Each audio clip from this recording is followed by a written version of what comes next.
কে। তাহলে প্রশ্ন হচ্ছে কে এর মান কত হলে K square minus 3 into X square plus 3k X plus 3k plus 1 equal 0 এই সমীকরণের মূল দুইটা পরস্পর বিপরীত পরস্পর গৌণিক বিপরীতক হবে, এরকম প্রশ্নটা ছিল।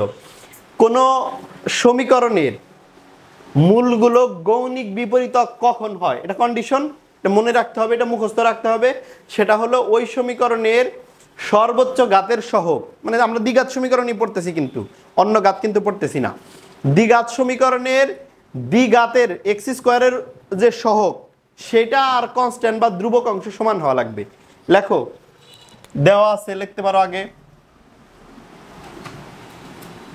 কে square minus 3 into X square plus 3k X plus 3k plus 1 equal 0। আমরা জানি কোন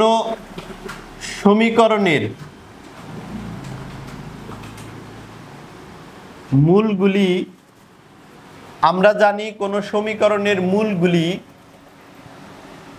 পরস্পর গৌণিক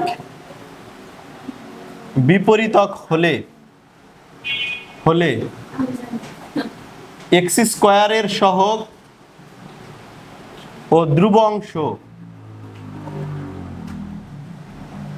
সমান হবে। অর্থাৎ কে স্কোয়ার মাইনাস 3, এই যে এক্স স্কোয়ারের সহগ দেখো আর ধ্রুব অংশ দেখো 3k প্লাস 1। এখন সব এক পাশে নিয়ে আসো,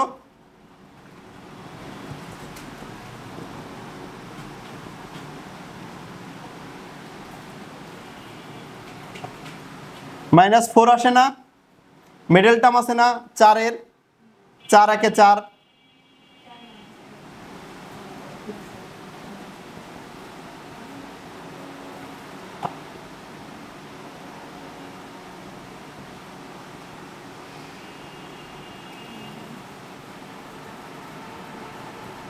সুতরাং কে এর মান কত, 4 আর -1, কে এর মান 4 এবং -1।